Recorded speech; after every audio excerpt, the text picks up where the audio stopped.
We're good. All right. Why don't you hit that button? Record too, right? Yeah, hit record and I hit the other one too. All right, we're ready.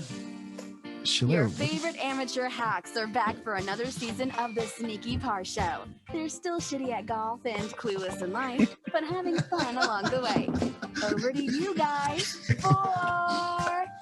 I think that's the response we want for somebody who heard that, hopefully for the first time. But that was the first time. That was good. I like that. Yeah, we're still shitty at golf, if you're wondering. But live, he's like, after what you just witnessed. Yeah, we're clueless in a lot of things. But hey, we're here. We got a special guest today, and we're super excited to have him on. As Lance is obviously the caddy that we know that we're sponsoring over in the Corn Ferry Tour, but he hooked us up with Kevin Roy. So Kev's joining us now at the start of the show. So what's up, Kev? What's going on, guys? Thanks for having me. No problem. Kev is coming to us from, you say, Sarasota, Florida? Yeah, I'm in Sarasota currently. I live full-time, down here in Tampa, but down here, my parents are down here in Sarasota, so I'm down here right now. Nice. So Kev is a fellow member of the Corn Ferry Tour. Is this our first professional golfer? This is our first professional golfer. Oh, wow. We should hit one of these that claps or something like that. This is our first person who shoots under par that has been on the show, because none of us shoot under par. But hey, tried to. Yeah. Thanks for joining us, man. We appreciate it. I think first question is, what are you drinking? Do you have a cocktail? I got a little red wine going on, a little cab. Fancy. That's my guy. Yeah. We played 9 holes this afternoon with my mom, my dad, and my little sister flew into town. So we went out there and I had a couple of tall boy Budweisers with my dad. So now I'm just diesel. Yeah. So now we're just kind of hanging out. Nice. So if you're listening to us and not watching it, obviously we'll be on video on YouTube, but I got a picture behind us on the green screen of, I'm assuming it's you. Well, tell you can see it. So tell me about this picture. I think it's awesome. Yeah. So that is my dad's in the caddy bib, and that's my brother in the sunglasses there. And that is after Q school finals. Yeah, I shot, I think it was 66, 65 or 65, 66. I can't remember on the weekend to, end up getting my full Corn Ferry. What was it? Probably 2 years ago now because of COVID. But yeah, I got off 18 and my brother was waiting there with a couple ultras. Yeah, that's why I picked the picture, because they all got beers in their hands. And I asked Kevin why I picked it before we got on, and he already guessed it. So yeah. Has your dad been on your bag the entire time? He's off and on. Yeah. He did all of Q school, and then he did the first, I think, like 7 or 8 events of last year.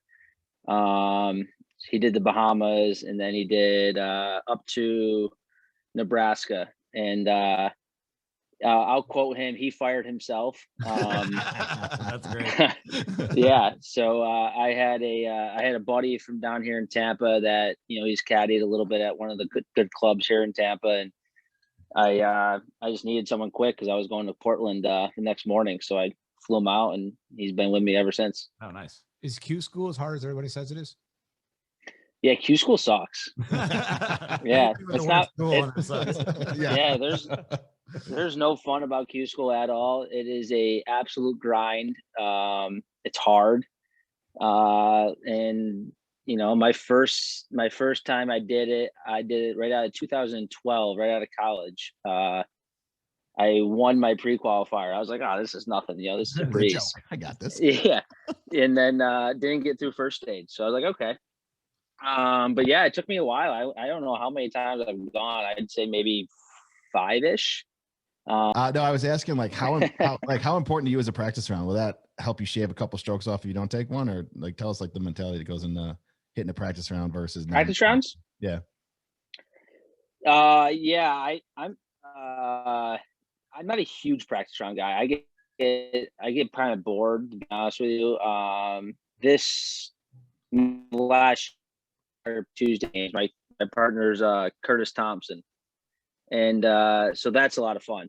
Every Tuesday we wake up and we're first off with 8 game on the line, so that kind of keeps me into it a little bit. But I'm usually I'm very quick. I don't like 18 holes. I'm if anything, I'm 9 holes and then a little bit of practicing, call it a day. Interesting. Nice. Well, I think I read somewhere too that your dad's on your bag here. Like, you caddied for your dad, right? For the U.S. Senior Open, I think it was. I did, yeah. At the Broadmoor out in Colorado. He's a player. He got his PGA Tour out of college, and I want to say 82-ish maybe. Played out it. We got his amateur status back, won pretty much every event you can possibly think of in New York. And then when he turned 50, we convinced him to go to qualifying school for the Champions Tour, and he ended up getting into a playoff and birding the first playoff hole to get his full card. So he returned pro, and this was in 2010. Oh, that's awesome. What a Like great 50 years story. old, right? Yeah. So he's not really playing competitively anymore. He's into the teaching now. He's teaching a bunch, and he's building a house down here, and just kind of living it up now. Any chance he teaches the single plane swing?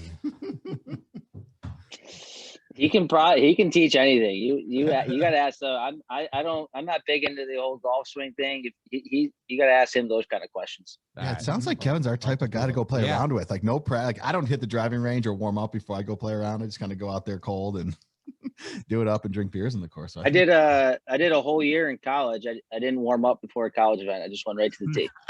sat in the van and then went right to the tee. Yeah, no, I love it. I think it's great.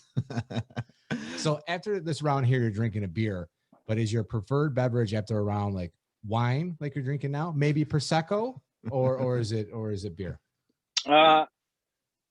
It kind of depends. If I'm staying at the course and having a drink, it's probably a beer. Okay. Maybe like an IPA or something, something tasty. But no, I just, my sister wanted some red wine, so I was like, all right, I'll have a glass. What did I say? We're not judging you here. I'm a big Prosecco guy. Brian's a big wine guy Yeah. here, so he's. I'm always drinking Prosecco at the golf course. Actually, I do have some red wine and some white wine here too. Oh, Brian. nice. You Now can try you some of tell that. me after I poured a little vodka. Nice. I think he's locked up again. It's like weird. Oh, that yeah, the he camera is. works. Do you want to? Lots of editing this week. You want me to call you want to use my phone instead? I don't know. Just call into but that. I don't know if that's going to be better. Well, no, I think the phone will be. Hey, Kev, you keep locking up on us a little bit. Do you see the little? We might. I'm gonna call you on the phone. Is it me? Is it my internet? We don't know, to be honest. I mean, if I had to guess, I don't know. Are we locking up on you, or can you actually see us talk and move? No, you guys are locking up too. Oh, we are. Maybe just we haven't had a problem before. Yeah. Hold on one second. Let me see here. The phone one is that little adapter cable that's there. No, it's a. Yeah, I might call you on your phone too, just so we can have that as audio. I mean, it's not bad right now. Oh yeah, now That's fine. Yeah, it's right here. We're good. 28 megs down, 5 megs up. Like, it's not great, but it's not like No, okay. it's not Zoom freezing, Shouldn't be Zoom freezing. So It could be this internet. I have no idea. We're at a rental house right now. Actually, you sound fine now. if you Google speed test. Yeah, that's okay. We don't need Google speed test. I'm just throwing it- Again, we're in tech, and we still always having issues and challenges. That's why we drink during the show, Kev. I like it. To make sure that we're going. Yeah, it's crazy. Like before we even started it, like you guys were talking just fine, and then all of a sudden the minute you start recording, it gets all. I don't know fucked what up. it was. Yeah, welcome to our world. But hey, but talk to us about the first tournament of the year on the Corn Fair. I think you finished tied for 14th over at Lakewood. So how was that? Yeah. How'd the game feel? How'd the body feel? And give us a little rundown of that. Yeah, it was good. I hit it pretty hard this offseason. I got a trainer up in Tampa. I was going to him 3 days a week, and we were just kind of, busting ass for a while. But to be honest with you, it was a little bit of a home game. Like I said, my parents, the house they're building is actually in the community of Lakewood National. Oh, nice. So I've been down here, I was basically playing the golf course for 2 straight weeks before the tournament, but swing felt good. Everything felt good. I hit it really, really good the whole week. If I had any kind of putter, I probably would have contended a little bit better, but yeah, I mean, for being off for 4 or 5 months, and then, all of a sudden getting back into competition, it was, I'll take it. Yeah. After that, like being off on your putter, do you spend more time on the putter for the next week or two, or do you just kind of figure it all out together? little bit of both. Yeah. But you can't give up everything. You got to still. Right. Yeah. It's I probably practice putting too much, but I'm one of those guys that if it feels good and I see a lot of balls going into the hole, I can get some confidence pretty quick. So that's what I'm kind of working on right now. Yeah. I noticed last year at Lakewood in that community, an alligator paid a visit to somebody's front door. What's your opinion, living in Florida, on alligators being on the golf courses? I'm actually thinking about starting a petition to have them all removed. But I want to see hard hitting questions, Kev. That'd be pretty tough to do down here in Florida. But I don't know. I've been living down here for too long. I see alligators every day pretty much. So normal for you. Yeah, it is very normal. Although the house my parents are building, the backyard's a lake, so they might have a little alligator come visit them. Yeah, you got to be careful with your dog when taking that dog for a walk. Oh yeah, my dog. We don't go by the lake for that. Yeah. Nope, she's too small. Yeah. I noticed. I was looking at your rounds of scores at Lakewood, and I noticed in the final round you had 4 birdies and 4 bogeys. So 2 on the 2 bogeys front, 2 birdies back. Like so. Was that an up and down, or what? Give me your mindset. Like, as I saw that, I'm like, dude, it's very, because you went par on the 9s, and so what? I mean, was that frustrating, or was that kind of just? It was a bit frustrating. It was a bit frustrating, but to be honest with you, we had a different wind direction every single day, and it was the course played like very hard, in my opinion. That's why the scores, were pretty lower from the previous year. So if you have a south wind at Lakewood National, every par 5, so there's 5 par 5s, every par 5 is downwind, so everyone in the field is pretty much going to hit an iron into these par 5s. That was the first round, so that's why you saw a lot of good scores the first round. After that, the course played very difficult. My second round, I started off, it was pretty nice out, and then when I made the turn, we had the cold front come in, so it dropped literally 15-20 degrees and got 20-mile-an-hour winds and started raining a little bit. It was crazy. It was something I've never kind of really seen before in Florida. But the course was played hard, and they had some good pins, and the greens were fast, and it was windy, probably I'd say 20 to 30 miles an hour every single day. Jeez, that's crazy. That's also crazy that every par 5 is facing the same direction.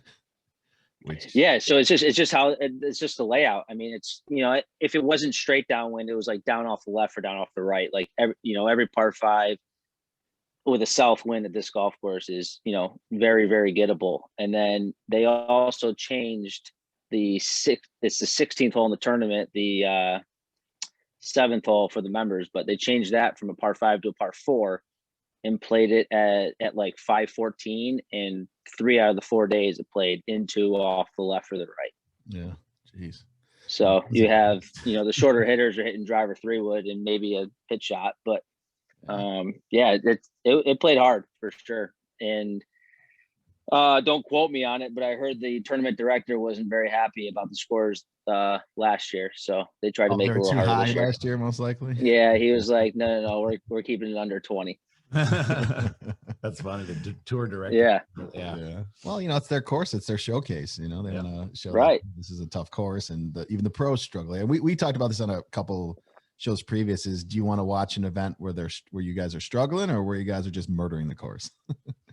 And I think us amateurs here, we enjoy to see you guys struggle a little bit. Not too much. But. No, I agree. Paul Casey actually said it best at the Players. He was like, the course is playing fast, firm, and hard. And, if I was a viewer watching us making bogeys, I'd probably crack open a beer and enjoy it. Yeah. He had a little rough day today, didn't he? I couldn't believe some of the scores. Yeah. I mean, that's crazy. It was my guy Xander. He struggled today, but he a lot of big names struggled today, which is crazy. A lot of big names.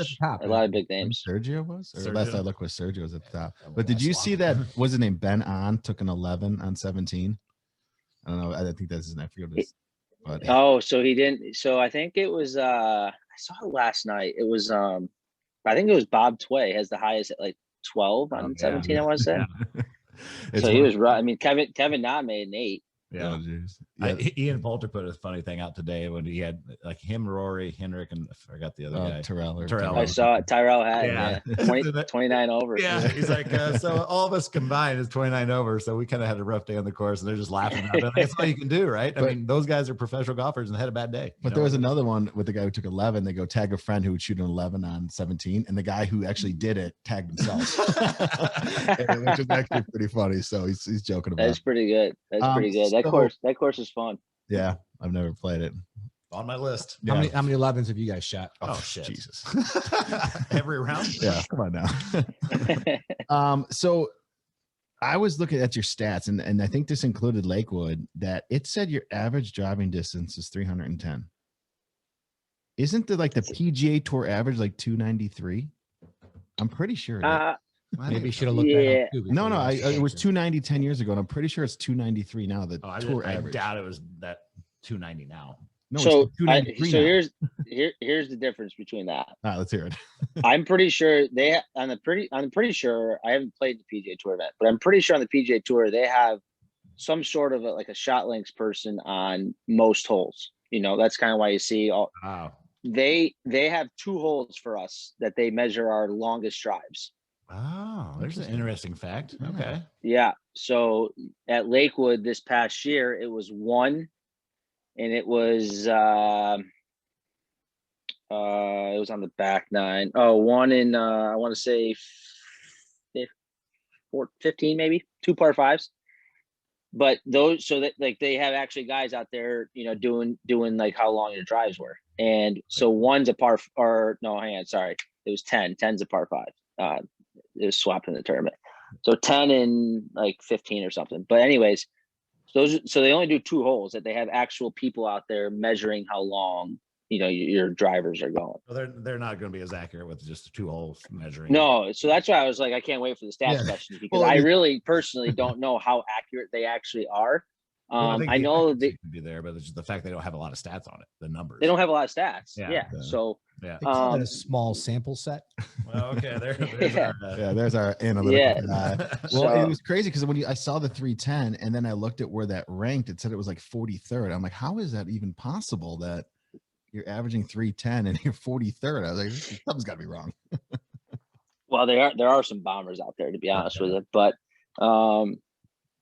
10 did play downwind one of the days they were doing, they did it every day, but one of the days it was downwind par 5. So that was probably my 310, because other than that, I know for a fact I wasn't hitting a 310 on that hole. whatever PGA tournament was at Torrey Pines this year, I noticed that they played Torrey Pines North on one day and Torrey Pines South on the other day.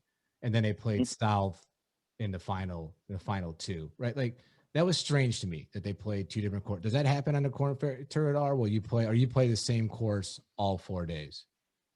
Funny you ask. So the answer to that question is we play every course all 4 days. However, Lecom, they have 2 courses here, and I overheard them saying that they might start doing that exact thing at Torrey Pines. One day on the so it's called the Piper. The other course is called the Piper. So one day on the Piper, the other one on the Championship, and vice versa. And then the last 2 days are on the Championship. But I don't know if that's going to happen, but it might. It's interesting. What's the thought process behind that? Like, why switch courses? I think it's just Torrey Pines North and South. I mean, those are both great golf courses. To be honest with you, I don't know. Maybe I guess probably easier for them to get all the rounds in. Don't have to worry about getting dark. Yeah. Spectator purposes. I mean, it's harder for the players. I mean, they're playing the same course. Yeah, they play. I mean, they got you can't just you have to make sure you have a practice round on both both courses and see both greens and all that kind of stuff. Yeah, it definitely makes it harder. But yeah, Brad's really concerned because he's going to be joining the tour here any day now, and it's really going to screw up his game if he doesn't know why. Figure out this single plane swing. Yeah, if there's no Prosecco when you're playing 2 courses, Brad's going to have to withdraw from these tournaments. You must be talking about analytics. Yeah, Jesus. Hey, my big question: how did you end up from Syracuse, New York, to Long Beach? Good question. So I never really played like all the national golf tournaments growing up. I didn't no AJGAs or any of that. I just played, kind of I tried out for a couple, USAMs and that kind of stuff. Never got in them. I was going to go to the University of Hartford, actually. Oh, yeah. And the coach, Bill Poutre, ended up calling me probably, I don't know, maybe 4.5 months before school started and told me he resigned and took the Long Beach State job. Oh. And I was like, okay, cool. I mean, that's kind of crazy. But he talked to my dad, and my dad basically was like, you got to come up to it was my graduation party, and basically convinced my mom that, he'll be okay out there pretty much. And he actually drove up to my graduation party. No kidding. And then, so then my dad and I and my mom, and we flew out there, and my dad basically was like, hey, if you want to get good at golf, you got, this is where you got to go. Was Long Beach a better program than Hartford? At the time, I probably not, to be honest with you. Hartford had some pretty good players go there. I know obviously Long Beach did too, but so I mean, I literally packed my bags 3 months later and moved out to California for 4 years. Not a bad move. Yeah. I'm glad that worked out. I mean, looking back at it, Hartford, Connecticut, and Southern California, it's tough to compare. But what I'm concerned about is the Syracuse flight to Long Beach. Too long. How many stops? Like, it's about as far as you can get from one point on the map to the other. Well, I mean, it's not that big a deal for me because I'd probably fly private. Yeah, well, that's how you 6 hours. That's all it is. It's direct JetBlue. Nope, JetBlue. So you got to fly Syracuse to JFK out to right into Long Beach. That's a long flight. Living in Chicago, like my longest flight's usually like 3.5. Yeah. Well, he flies his own private jet. That's how he rolls. I'm a Southwest Airlines guy. I'm an A-list. A-list on Southwest. Yeah, I don't hate Southwest. Bags fly free. Oh man, I love it. I'm glad that worked out for you though, because when I was in high school, as a favor, they were going to let me walk onto the University of Michigan football team as the 8th string kicker.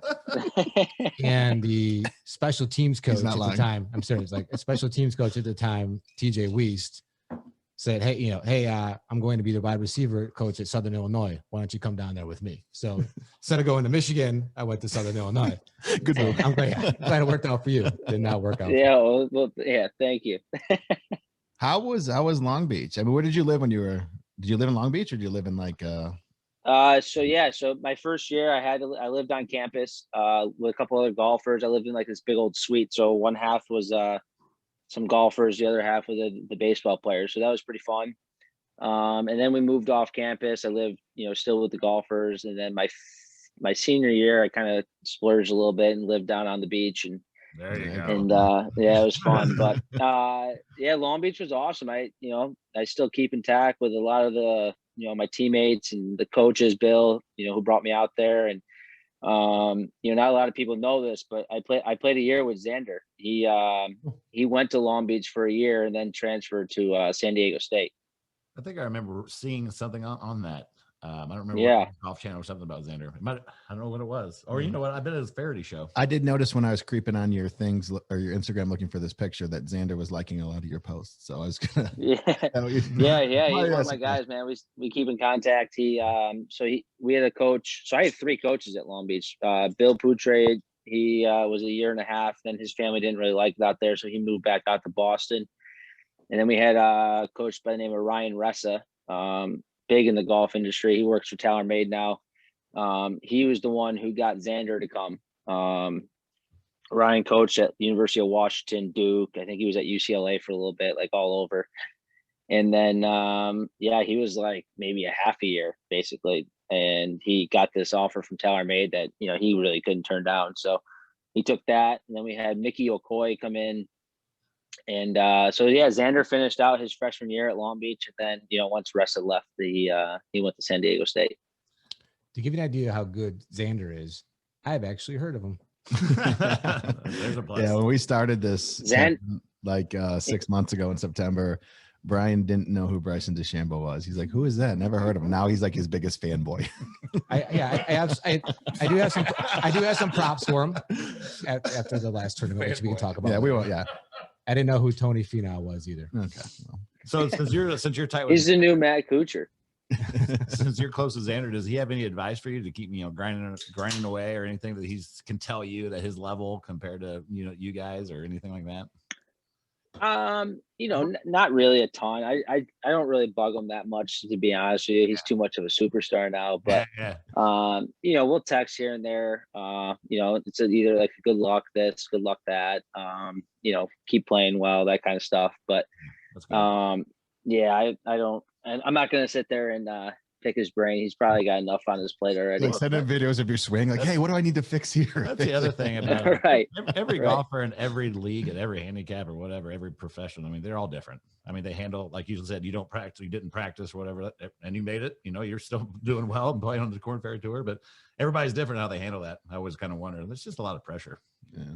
Do you think an amateur golfer shooting from the white tees could beat Tiger Woods' son if he was also shooting from the white tees? No. Yeah. Tiger Woods' son is question. They all give you the same. Now we have professionals telling you no. So all right. If you ask maybe Tiger Woods' son playing from the tips, maybe. But it depends. What's the handicap of the amateur golfer? No, we're talking straight up. That's what I'm getting at. He's no strokes. No strokes. No, I said he's 11 years old, paying back from those tees.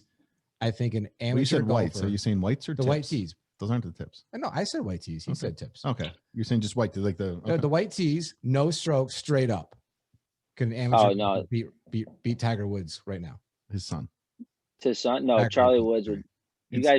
Charlie Woods would shake hands with that guy on like 13 or 14, probably.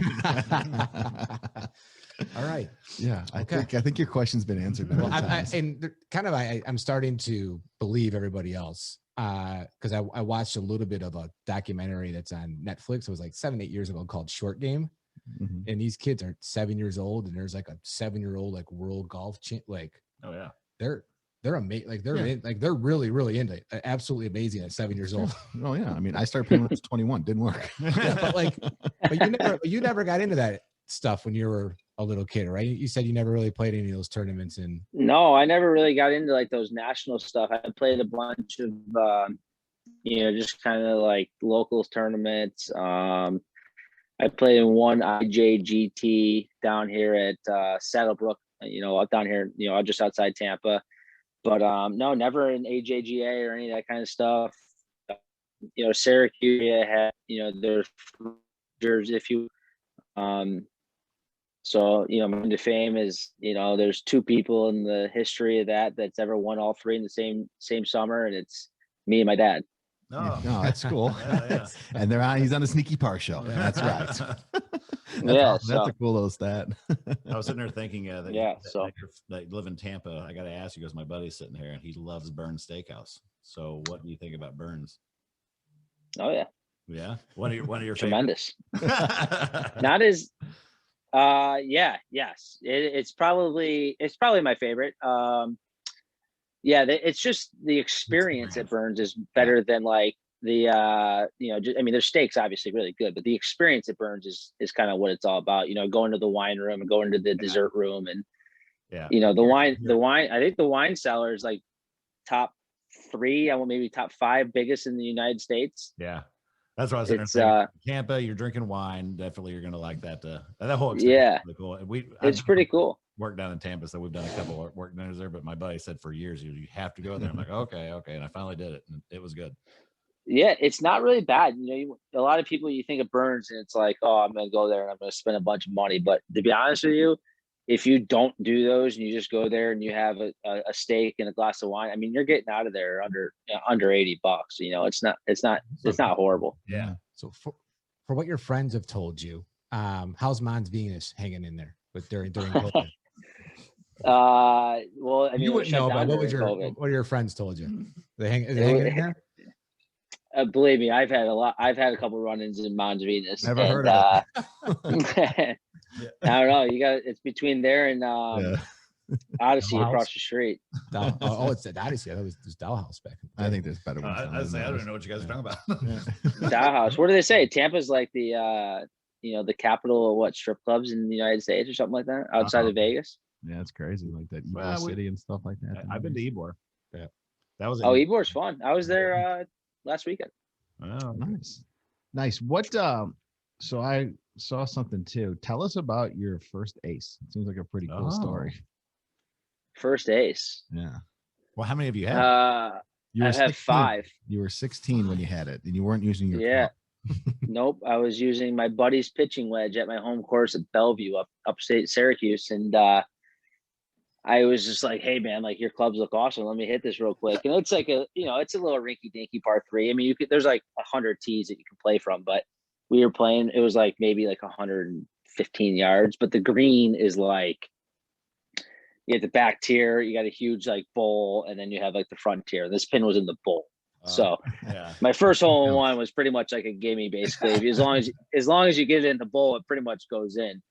But I hit it and I made it. So my first hole in one wasn't even with my clubs.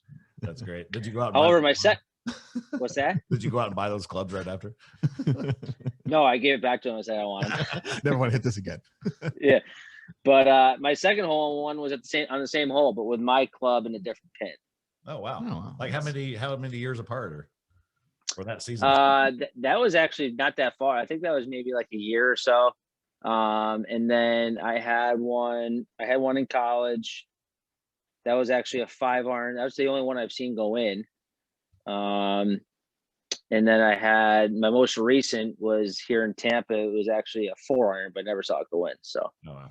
You hit a 4-iron? Yeah. How far was that? 215-ish, That's a give or take. super legit hole in one right there. Yeah, that's probably the most legit one. But the 5-iron wasn't bad. The one in college, that one kind of meaned a little bit. It was during a qualifying round, so nice. that helped. Never had an ace in a tournament though. It'll happen soon, my friend. You ever had an albatross? Never. No. A double eagle. No. Yeah. Brian's like, what's that? He's not. Well, I'm telling you, that home course years, they better rename that hole something special for you after getting 2 aces there. Well, to be honest with you, I hate keep tooting my dad's horn, but he owns that. He's looking course, at you right now in the video. So he owns that course. He's made an eagle on every single hole. So think about that first. Think about that for a second. That's a great stat. I mean, how many rounds has that guy played there? Holy cow! He grew up there. I mean, so he grew up, walking distance from the golf course, and now the house that my parents have now is 7 houses up the street. So that's great. He's been playing there for a while. So yeah, he's got 2 on every par 4, or 3 on every par 5, and a 1 on every par 3. At what age did he know that you were going to beat him or be better than? I don't want to say better, but at what age did he know that you're going to shoot better than he could shoot? We had a pretty cool bet growing up. He told my brother and I the day we beat him is the day he'll buy us any set of golf clubs we want. Oh. And I think it took me to like 15 or 16, to be honest with you. Oh, really? Yeah. I mean, I like that. But now, I got no problem saying that if we go out, I'd say 99% of the time I'm going to beat him. Do you give him strokes or no? Or you guys just play straight up? Oh God, no, he won't take any. Either of my brother. Is your brother good? Yeah, he's a good player. He's right around scratch. He played college golf at the University of Tampa. Okay. But he just had his second baby, so he's not playing much golf now. Yeah. Life catches up to you. We know some of those. Yeah. Speaking of babies and life and marriages and engagements, so this show, so Daddy D's single, I'm single, Brian's married with 2 kids, and we talk about balancing like work, dating, that, and Brian talks about managing golf with kids, and with our jobs, we do a lot of golf for entertaining. And I noticed that you're engaged, so I don't know if it's congrats we say or do we congrats. Darren and I are kind of just like right. I'm assuming he wouldn't do it. Yeah, that she's probably the best. It makes sense. But like, talk to us. Well, you got a wedding coming up then, I assume, or what's give us a little details of this. I think the fans want to know. Yeah. So I'm getting married on December 3rd this year. Okay. Actually down here in Sarasota. So my fiance Annie. I've already heard someone out of you guys know Chris Sabo, but Annie is obviously Chris Sabo's daughter. Nice. Her family lives 10 minutes down the road, actually, here in Sarasota. So we're getting married down here at Lakewood Ranch Country Club. No. Looking forward to it. Any thoughts about taking Annie's last name? I mean, It's crossed my mind. Yeah. Nice. Is the honeymoon planned, and does people know about it? Not really. With both we have like I'd say maybe like 85%, 90% sure we're gonna do something pretty small, like right after the wedding, kind of get away. Luckily the tour is pretty nice. We get some Omni resort nights. Yeah. So I think we're gonna head out to Denver, do a little ski trip right after the wedding. But there you go. we want to do Switzerland, I think, is what we've been talking about. So hopefully when our schedules work out, we can head over to Switzerland for a little bit. I just got back from Breckenridge. What part of Colorado are you going to go to? Or do you know? So the Omni it's in Denver. So we'd have okay. to obviously do a little traveling to go do some skiing stuff. But that's great. yeah, that's kind of We're just out there. Yeah, any of the main. no, it's awesome. I love the West. I love the mountains. it's not in any of your contracts where you can't ski. I know some golfers, some athletes No. do that. I don't. There's no skiing. Well, I don't think No. Kevin's not under contract. Yeah. I mean, Well, there's such your sponsors, but in terms of like the sponsors might have something written in there. I don't know. No, I don't sign many contracts, to be honest with you. I have a ball shoe glove, and that's literally it. Yeah. Nice. Well, I think just, the more it's not. go ahead, bud. No, I just say it's not worth on the Corn Ferry Tour. It's Well, I was going to say, Darren asked about the honeymoon. I think the more important question is, what's the bachelor party going to be like? Talk to us about that. Oh, the bachelor party is going to say we're going to Lake Tahoe. Ooh, Okay, we're going to need to know that. yeah. Can Sneaky Par sponsor your bachelor party, or can we outfit all the guys with You guys Sneaky should just come. We're going to the Nevada side of Lake Tahoe. We're either thinking, obviously it's tough, but luckily we get done. Our schedule ends, I think, the end of August or something. So we're either thinking Labor Day or we have the week off 4th of July. So we're kind of thinking those two dates. Is this one of the bachelor parties where the father of the bride goes to it? I hope so. He's a big golfer. In a man. non-stalking kind of way. I was just wondering. Yeah. Is he a good golfer? He's a stud. Yeah, I'm pretty sure he like plays pro. But yeah, we played the first time I ever played with him was literally probably he's not around a lot. He coaches the University of Akron baseball right now. Okay. So he's up in Ohio, but we played here at Lakewood National. I obviously had to take him to a little bit of a home course advantage because I can't shoot like 75 when I first see him, But he's a stud. I mean, he shot 74 from the tips when we played. Luckily, I shot 66. So, It sounds like excuse for a baseball swing. No. For having a baseball swing for a poor golf swing. Yeah. Sounds like I can't use that excuse Not anymore. anymore. All right, he's a good baseball player. He swings. He makes Tony Finau's backswing look long. Oh, jeez. That's crazy. If you What? can picture that. Yeah, that is wild. But so what? You got the next tournament coming up in what? 2 weeks? I think it is. No, I'm leaving Sunday. Okay. Next week. Yeah, Louisiana. We got a weird schedule this year. Obviously, it's to be expected with everything going on. But we got 3 in a row. We got Masters week off. And then we got I don't even know, 13 or 15 in a row or something like that. Yeah, sounds like a grind. I saw you doing squats with your stitch bag in some video.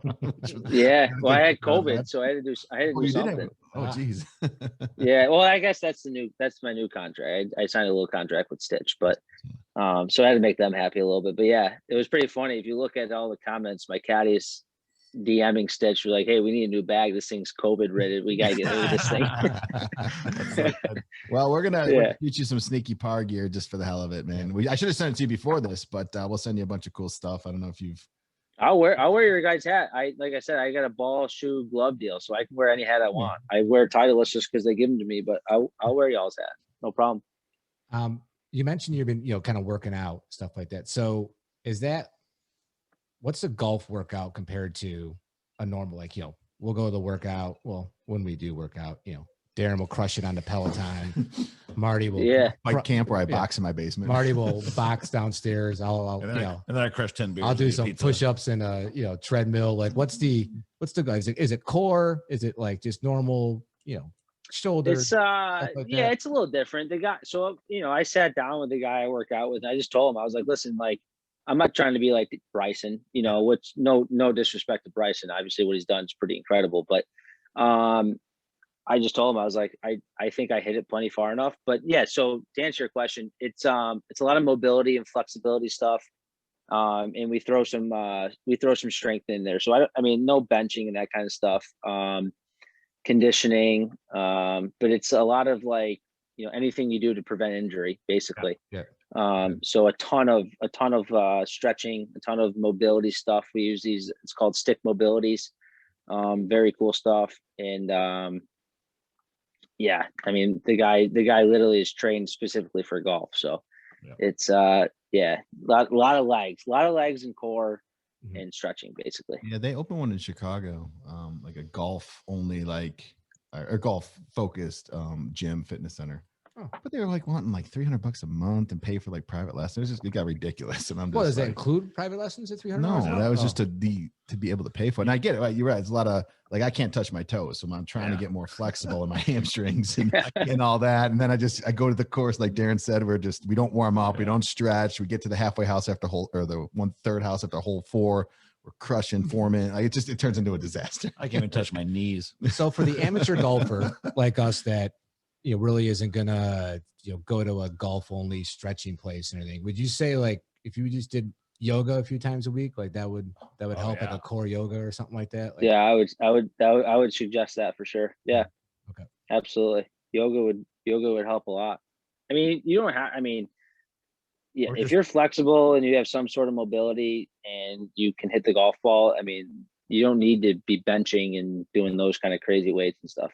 We feel like for us and the average listener here, like we're sitting down all day in front of our computer. Like yeah. this. So like we get like hips are a mess, hamstrings are a mess. I got a bad back. Yeah.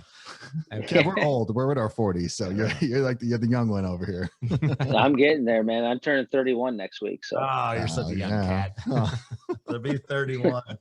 I'll tell you though, my body started breaking down at 36. So you got a couple more years before that happens to you. They always said 40. Mine was before 40. Yeah, mine was definitely before 40. Just like the stupidest things, like you get that plantar fasciitis, you get like this little kind of annoying pain every day in your knee. Like it just, I don't know. It's annoying. So don't get old, buddy.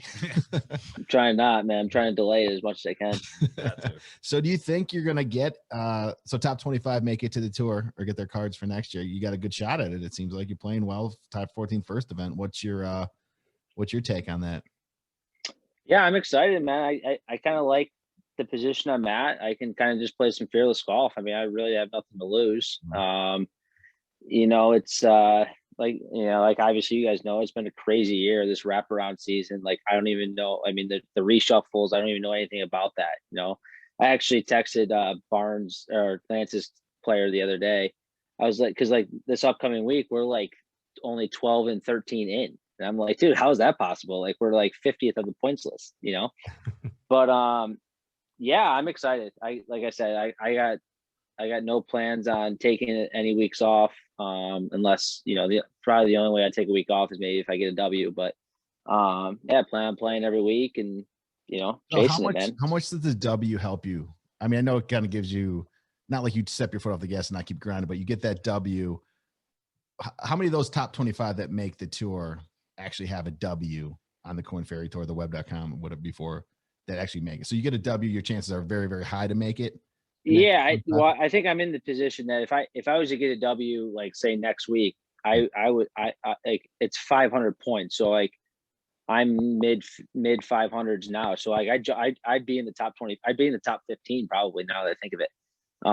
So yeah, and then from there on out, as long as I keep my head above ground, I think I'd be okay. But yeah, but the thing is though, you got a couple guys out there. Grayson Sig, he's having an unbelievable couple of years. He hasn't won, but he's like 6th on the money list or points list. Taylor Pendrith, he's another guy. He's 2nd. He hasn't won, but they obviously they're just playing consistently so good week in and week out. Top 5s, top 10, top 5s, top 10s every week, it seems like. Yeah, that's awesome. So when you're doing that on a tour, do you try to get in? I saw a Corn Ferry, I think it was Nick Hardy qualified for the waste management or something like that. So like, do you guys, do if you're in the race, do you kind of like take off a tournament or try to qualify for a PGA tournament if you, because that kind of, if you do that, then you may not be able to golf in a Corn Ferry tournament and get the points. Like, so it's like, is that on the thought process of trying to qualify for a PGA tournament during that run, or are you just like, no, because yeah. Okay. I would only do it if it was a week off. I wouldn't take a week off to go try to qualify. I went out there to Scottsdale where Nick Hardy was and tried it as well. But Okay. yeah, it's just a week off thing. Because I'm sure Nick is gonna play full time on the Corn Ferry this year and try to chase that because he's in obviously really good position as well. How do the guys, what's their take to the name Corn Ferry versus web.com? It was a little weird at first, to be honest with you. I mean, because it all kind of happened like in the middle of the season. They're like, oh, all of a sudden we're Corn Ferry. It's whatever. I mean, I don't care, to be honest. It could be anything. I'm just happy to be out there playing. But average like golfer fan, not even the average, just even like people like you say Corn Ferry Tour, like, what is that? And you say, oh, it used to be the web.com. Like they know the web.com one. I just think you hear web.com, you hear Nationwide, you know exactly what it is. But I mean, you could ask like literally anyone, at a country club and just be like, oh yeah, I play on the Corn Ferry Tour. And they're like, oh, okay, what's that? What do you So what was the Nike tour? I don't know. That's got that was before. Yeah, I think that was before Nationwide. Oh, okay, gotcha. Did you play Chicago Highlands last year on the Corn Ferry in Chicago? Did you like it? I did. Yeah, I did. I got a refill coming in here from my sister. Look at you. Oh, man. We need to get that here at the show. We need people serving us drinks. We usually take a break and fill up our own. Yeah, well done. I did like it. Yeah. It was I was a little bummed. Have you guys played there? I have. So my good buddy is a member there. So I'm fortunately I got to play there a lot. I tagged along. Okay. So you're familiar with it. So this is you'll understand this. So my take on it is I was a little bummed how the weather was because that course is designed to be fast and firm. Yeah. It's a link style golf course. You want it, it's designed to be able to run your ball, this and that. So we played it it rained every single day. It was incredible. But I personally liked the golf course. I thought it was a very cool golf course. It was fun. If there was one hole I would change, it'd probably be 9. Although I think the 9th green is really cool being up there. Up there, yeah. But if it wasn't wet and if it was fast and firm, I mean, I don't know if the average golfer would ever be able to finish that hole. It's a tough one. Yeah. Yeah, because you could just chip it back and forth between the 10th tee and down below. I mean, you just go back and forth all day. They might not finish it, but they know the beer is right there at the halfway house. So right. Yeah. It's a max. You're max 6 and you're out of there. Yeah. That's the only hole that I thought it was just so. But when we played, it was fine because they played the tee box up, so they made it drivable and it was wet, so it wasn't too bad. And I'm from Southern Indiana, so my friend actually runs the Corn Ferry and Victoria National, the event you guys do in Evansville or Newburgh, Indiana. So have you played that one? I did play it. Yeah, that was 3 times. That course for me, I mean, I'm not good, but that course is hard for me. That course is hard. That is hard. That course is awesome too. It's I think that course is just, it's obviously beautiful. It's very fair. That was another week. It was wet there. It was, the ball was plugging, but it was that's a fun golf course. I could play that golf course a lot for sure. If they allow fans, I'm going to try to go down for that one because my parents. They will. I think we got an email saying most events are going to have at least limited. Yeah. So are we doing I don't know what that for Victoria? You said so. My friend who runs it down there, Laureen, she's like, "Come down here." Because I said, "Would you ever get on the podcast?" She goes, "Yeah, absolutely." And I go, "We just drink and talk about bullshit." And she's like, "She goes, just come down here." And I go, "Maybe we could just do it on the course because she can get me on there, and it is private, but we can do the show down there, ask some questions or whatever." But I don't know if it would be tournament week. it might. You should do it like a Monday, Tuesday, Wednesday, and then just have like random people just stop in, have like a 10-minute conversation with them or something. Just have a bunch of golfers each day. Yeah, that would be a great idea. Well, we're definitely That'd gonna be cool. we're definitely gonna hang out or come to the Glen Or Club. you can just do it right on the range, because the way the range is set up, all the trailers are just literally 10 feet behind you. So like you're hitting here, the trailers are right here. Yeah. And they have tents. So you can just have your own tent and people are walking up. Hey, can I get you to 10 minutes or You got something? the Titleist tent. You got, and then you have this. Hey, The come to the sneaky sneaky part. Yeah, who the fuck are these guys? Yeah. I'm They do it, man. I'm just far is- crushing Budweiser Yeah. with my shirt off. How far is that from the bar so we can get drinks pretty quickly? That's what we're concerned about. But no, we're gonna come to the Glen Club, which is in Glenview, where you guys got to stop this year. Which we all live downtown, so it's like 20-minute drive at most. Okay. Would be great, but we should try to I don't know, grab Kevin, Roy, his caddy, Eric, whatever, and either do a nice steak dinner, or we can go play around at my club too beforehand, depending on, it's not far from there. And just, I don't know, if you guys got time. If not, tell us to go pound sand. No, we'll do it. We'll have some sort of little, if we can do golf, we'll do a little golf game or something, Yeah. We'll do something fun. It'll be, I'm down. Us against these guys. No, what I think would be fun is if we do their worst ball versus our best ball or something something crazy like that. They still win by 10. They still win. Or what would be fun? We don't want to. We'll figure it out. But like I said, we can go to my club. We can do it, and it's a fun little track. It's not the longest course in the world, but I took a guy there who he played at Michigan golf, and he's like a +2, I think he is. And Okay. I thought he was going to tear, because the par fives, they're 500 yards, they're not that far. He came there and he shot a 78. And I'm like, dude, the course ate him up, because people come there and they're Wow. he wasn't. He's like, no, and we were done. And he's like, man, I fucking love this track. And have you ever heard of Butler? Oh, of course. So he's a member at Butler. And I go, dude, you get to play Okay. Butler all the time. He goes, dude, he's like, I'm pretty sure, isn't that right next to the course we played there this year? No, that's Butler's a little west, but it's not too far. It was close to Chicago Highlands. Yeah. Chicago Highlands. That's what I'm Yeah, talking yeah. about. So Yeah, Butler- isn't it yeah. across?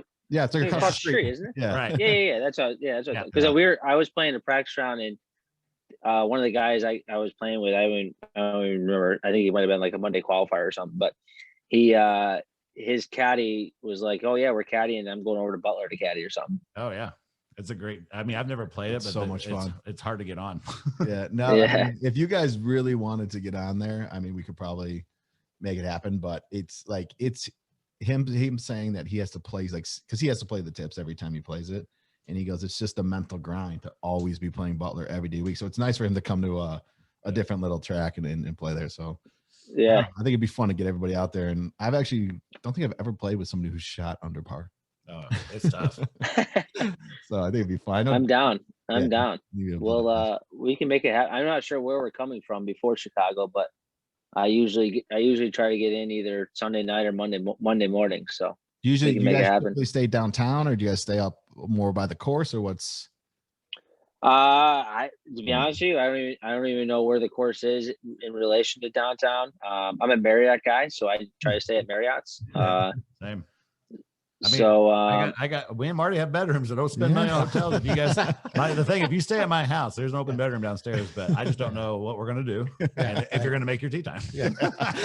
And you might not sleep. Yeah. It just happens that way. That's fair. But you're more than welcome to crash. Darren and I are the two single guys that live in 3-bedroom houses by ourselves. It's so stupid. So we have plenty of room here for anybody who wants to stay in. What's your lowest round you ever shot? 63. 61.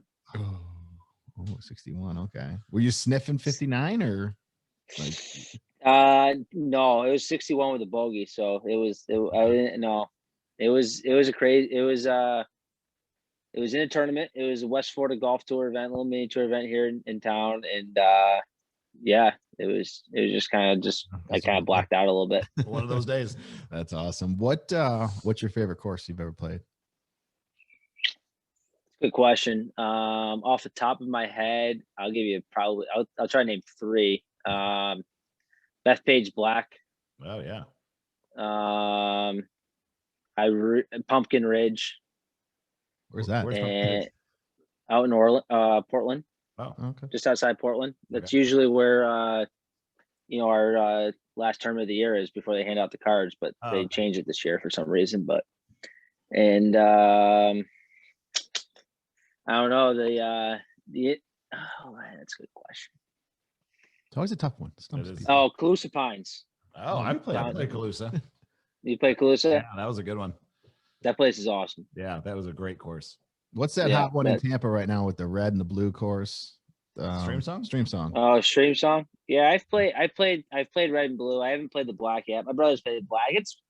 They're cool. It's just, it's big resort style golf course. Yeah, it's what we would go it's to. out in the middle of nowhere. It's something you go out there, you stay a couple nights, and have some fun. Some place that would sell shishito peppers. Yeah, sounds like. Yeah. Just because we're from Chicago and Illinois, do you have a favorite Illinois course that you can remember? I haven't played much golf. I think Chicago Highlands might be the only golf course I've ever played there. Oh wow, shit. Yeah, we definitely got to do some courses. Yeah, we what, like Harborside? My dad's played out there. I think he's played Butler. I haven't played much golf out in Chicago. I do actually. I played one college event in Chicago. It was Northwestern's event. I forgot the name of the golf course though. You guys might have to remind me on that one. But what's Northwestern's home course? Oh, wasn't up north and like Mecca? Skokie Country Club. Skokie? I think it was Skokie Country Club is what he said. Do you know? Yeah, it might be Jack Perry by chance. He's around your age. Played at Northwestern. Was probably there. Jack Perry. Jack Perry's from Minnesota. It'd be tough, but he was on. He's your age too, and he went to Q school and he missed the next day event by like I think it was 1 or 2 strokes, and then he got in a car on his way home.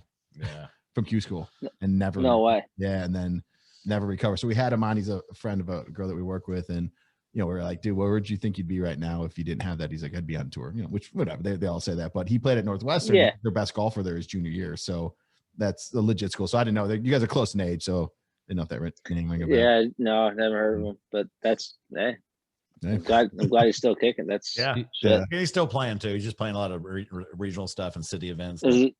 Is he amateur or is he still pro? I don't think he's pro. He's the amateur. I think he's just doing amateur. I mean, amateur. He's not even playing the big stuff in there. He just knows it. Do you have? I think he's working in insurance or I don't know. I think he wanted a job in tech. I don't know, but yeah, he just. Good I guy. was reading his resume and it was pretty impressive for what he had. What's your football team since you're in New York and then Cali? You a Jets or Bills? Bills. Okay, all right. Nice. Are you part of the Bills? Obviously, I was at. I wanted a Bills Tampa Bay, but they couldn't. Bills couldn't pull it off. I mean, I like rooting for Tampa just because I've lived there for over 10 years now. But yeah, I mean, Bills. Yeah, Bills got a good team. I mean, you got a couple more. Yes, they're good. They're gonna have a good team this year too. Did you ever have that arch nemesis, like growing up, like some guy that you kind of you seem to always be playing against, right? Maybe when you're a kid, college, now on is there that person, that face that you see like all the time? I mean, kind of. We actually Ryan had has a lot of nemesis. We don't know where the questions coming from.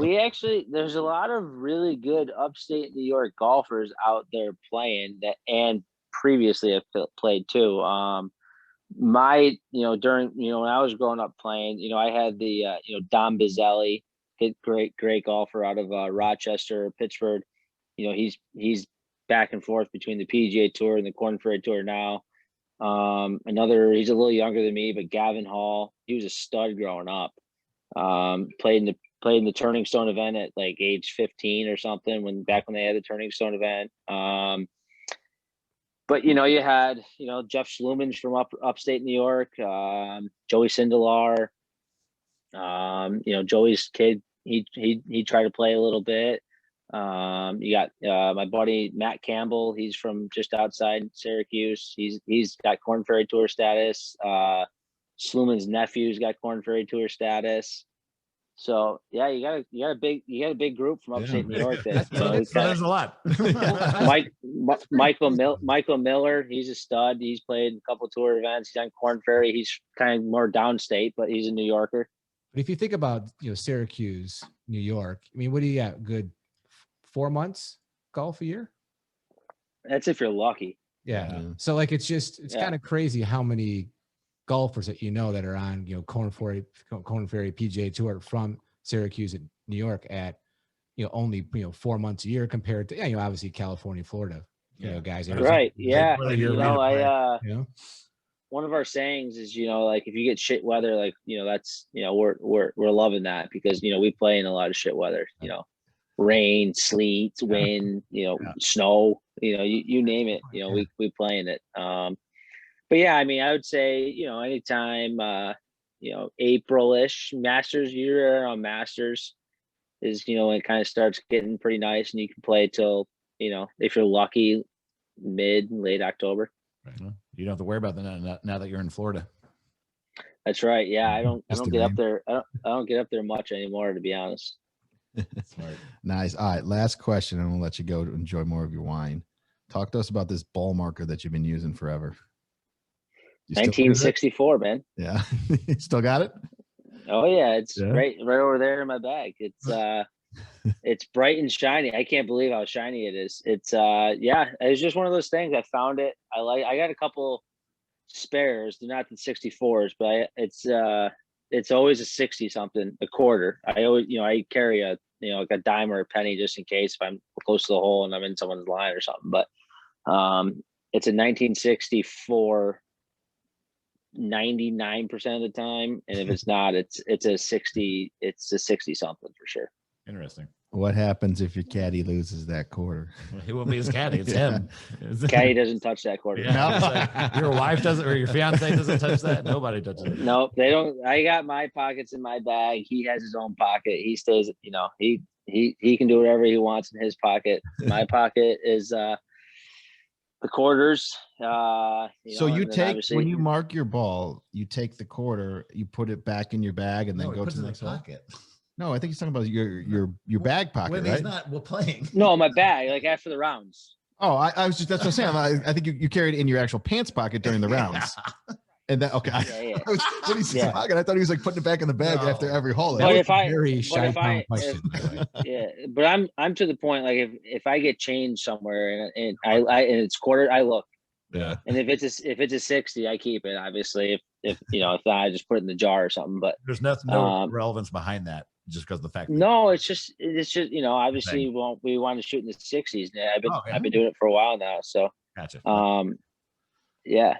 That's cool though. There's my dad. My dad just walked in the door. He's peeking Tell him in. hello. Yeah. Speaking of shooting in the 60s, Yeah. Speaking of, Speaking eagling of every shooting hole the over in 60s, right. Bellevue or Yeah. whatever it was called. Yeah.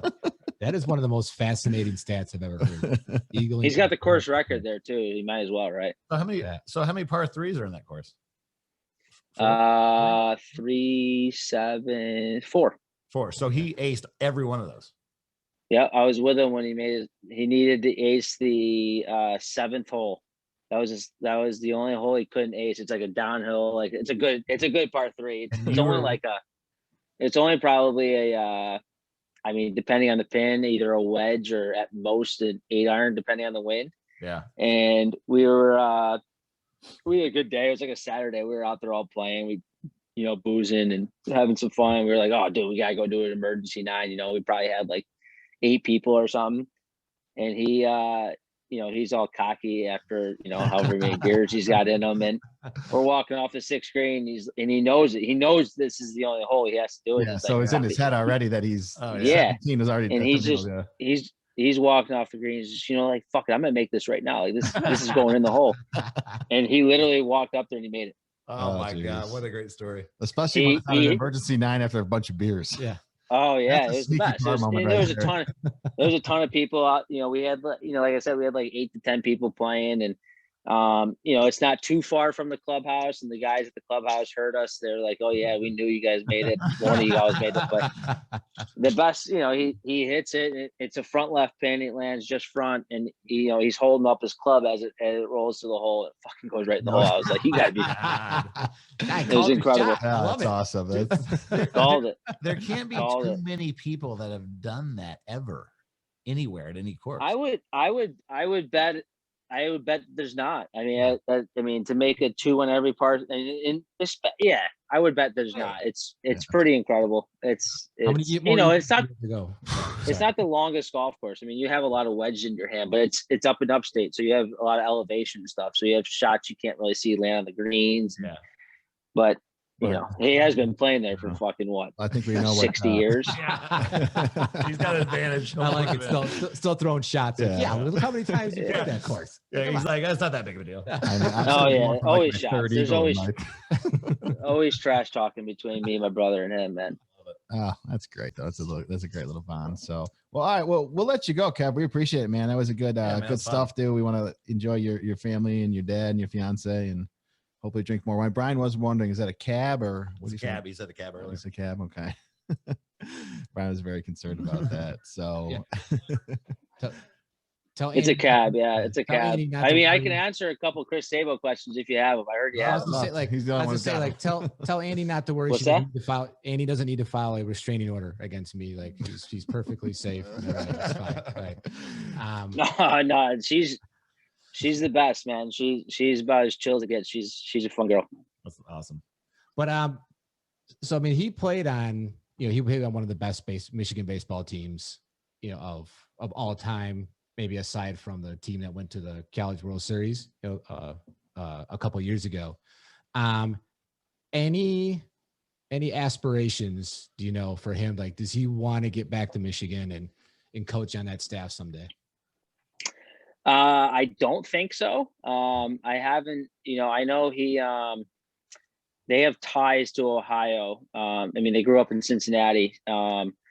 And I just know the Akron baseball team, it was no longer existent. They brought him in and he kind of, rebirthed it, if you will. And, he recruited all these players, and then obviously COVID happened, which was a huge bummer, but he, I think he's coaching this year. He loves it. He's having fun with it. He's not going to screw the players that he brought in.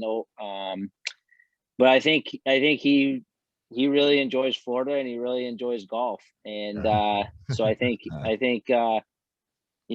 give it a year or two, and I think he'll be officially retired and just playing a lot of golf, to be honest with you, because he's a stick. That's but Andy went to Michigan too. Oh, geez. Oh, nice. oh, Nice. Yeah. So, she went to Michigan too. So what do you think his not secret, but how do you think he transitioned from the baseball swing to the golf swing? Like you mentioned the long. You don't golf have to swing answer these. is a long golf swing. Like being a golf, you don't see a lot of good baseball players that are good at golf or play golf. Kevin will text them and ask them. And you can tell his golf swing is very, baseball oriented. I mean, you can tell. I mean, he's very flat and he's very short. Yeah. Okay. His golf swing. Yeah. I'm talking about. So and you can tell it's very baseball-esque. I mean, it's boom, boom. I mean, it's very compact. It's very short, and he's got a lot of power. I mean, he obviously was a very good hitter, but yeah, I mean, he played baseball all through his career, and he was very good at it. I mean, like I said, he's right around a scratch. I mean, he can hit the golf ball for sure. Just one of those athletes, doesn't matter what it is. Do you know, and when you were growing up, did you play multiple sports? Did you play like football, basketball, do anything else, or were you just golf all the time? I did. Yeah, I played them all. I played basketball I played basketball. I played baseball. I played a year of football. It wasn't really fun, but one of my really good buddies growing up was a stud quarterback. So he kind of convinced me to go play for a year. But and baseball was the same time. Golf, baseball, so I went to that. And then basketball, I was halfway decent. I could shoot the ball, but when it's red, I think you guys are real frozen. Yeah, I think something's going on again. Internet, stores, Comcast. Can't beat it. Can't those peak hours. Yeah. Yeah. Everybody's podcasting. 720. The entire world. Yeah, sorry about that. You broke up a little. It might have been our internet over here with us three. But no, hey, we appreciate it, Kev, man. It was awesome. We look forward to seeing you, man, in town at the Glen Club. Hopefully we can get some on the books, whether it's a round of golf or some dinner with you and Lance and Eric or whoever. Just it'd be a good time. It'd be fun to watch you guys play the Glen Club. I don't know if you ever played it before, but it's a Pete Dye track out there, so it's cool. I mean, for the price, I think it's overrated, but since you're playing it for free, it's probably, you're probably good. Yeah, exactly. Yeah, if I can enjoy it. So we appreciate it, bud, and hopefully we'll talk and see you soon.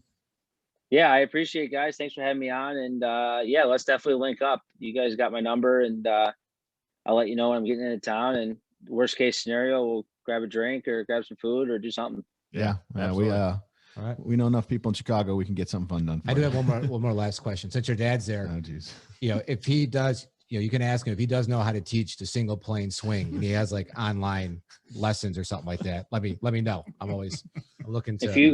If you go to YouTube and type in Jim Roy Golf, you'll find him. I guarantee you that. All right. There it is. Awesome. I'm on it. Brian's at 25. So if this works and he gets down to like good day. Yeah. he gets down to like a 12 or something, then we'll know it worked. I'll make sure to send him an invoice.